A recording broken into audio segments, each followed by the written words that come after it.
ایسی حرکتیں کرنے والوں کے لیے میرے پاس کوئی ہمدردی نہیں ہے۔ وہ دونوں اب سالار کے لاؤنج میں پہنچ چکے تھے۔ چند قدم چلنے کے بعد وسیم ایک موڑ مڑا اور کمرے کے اندر داخل ہو گیا۔ امامہ اس کے پیچھے ہی تھی، مگر پھر جیسے کرنٹ کھا کر رک گئی۔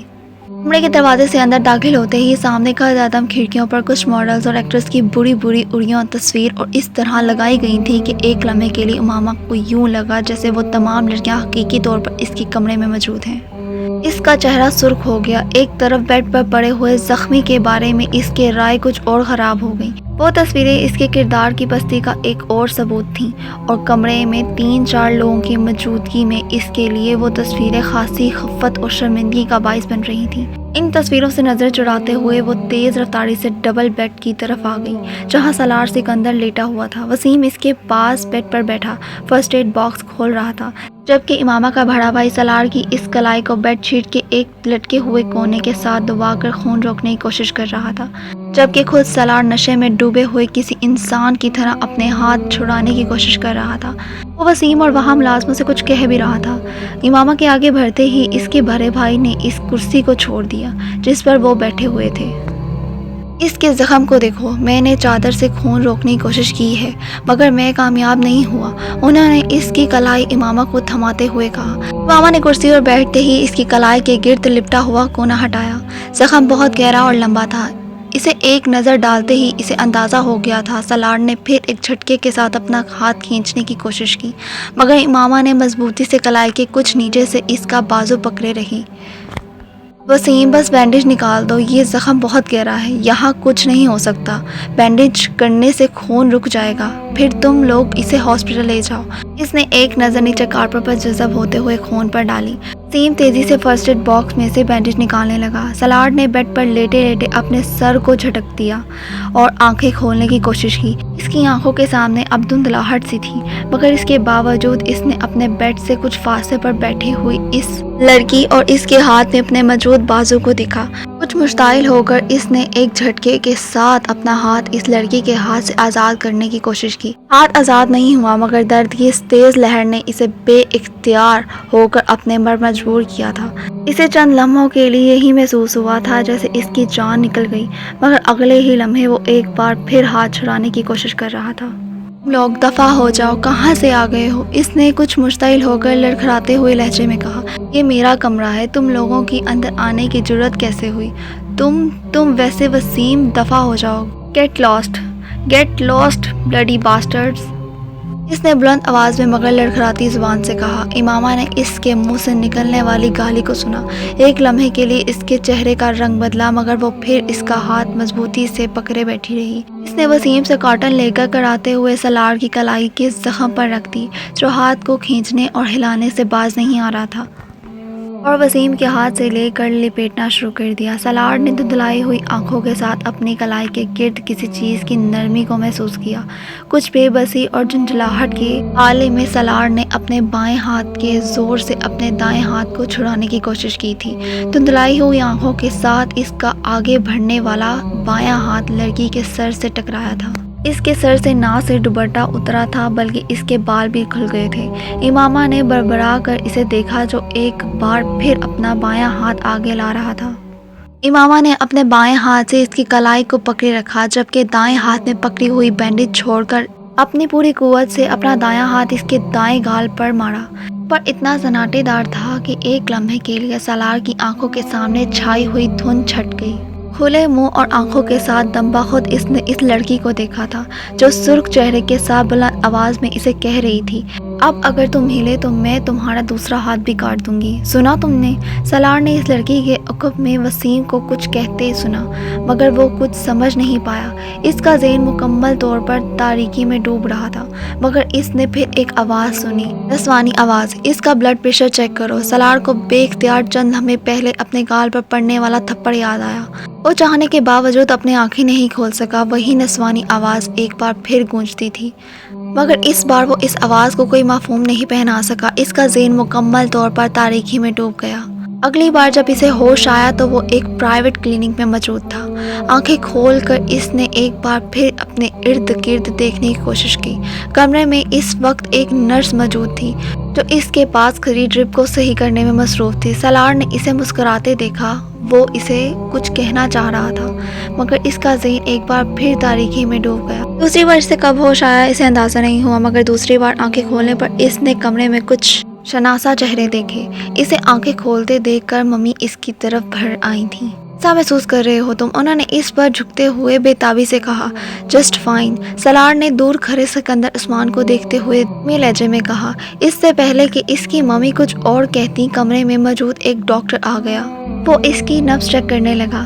ڈاکٹر نے انجیکشن لگانے کے بعد ایک بار پھر ڈرپ لگائی۔ سالار نے کچھ بیزاری کے ساتھ یہ کارروائی دیکھی۔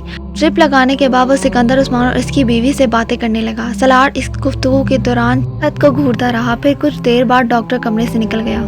کمرے میں اب بالکل خاموشی تھی۔ سکندر عثمان اور اس کی بیگم اپنا سر پکڑے بیٹھے تھے۔ ان کی تمام کوششوں اور اختیار کے باوجود یہ سالار سکندر کی خودکشی کی چوتھی کوشش تھی، اور اس بار وہ واقعی مرتے مرتے بچا تھا۔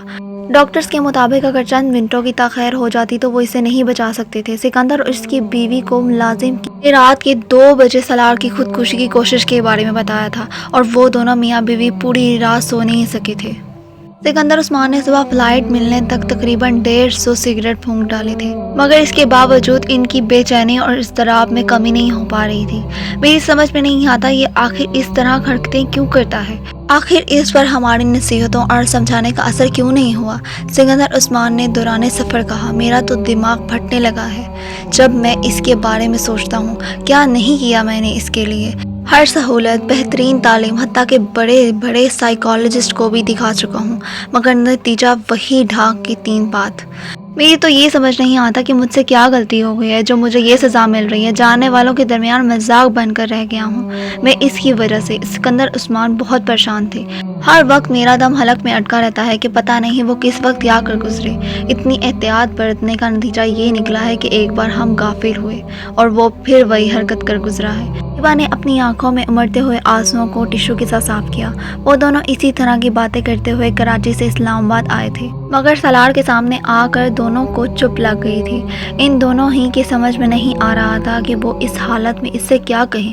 سالار کو ان کی دلی اور ذہنی کیفیت کا اچھی طرح اندازہ تھا، اور ان دونوں کی خاموشی کو وہ غنیمت جان رہا تھا۔ انہوں نے اس دن اس سے کچھ نہیں کہا تھا۔ اگلے دن بھی وہ دونوں خاموش ہی رہے تھے، مگر تیسرے دن ان دونوں نے اپنی خاموشی توڑ دی تھی۔ اس دیکھنے یا سننے کے لیے ویڈیو کو لائک کریں، چینل کو سبسکرائب کریں اور ڈھیر سارے کمنٹس کریں، اپنے تمام دوستوں کے ساتھ شیئر کریں۔ ویڈیو کیسی لگی ہوئی کمنٹ کر کے بتائیے گا۔ اسی کے ساتھ مجھے اجازت، ملتے ہیں اگلی قسط کے ساتھ۔ اللہ حافظ۔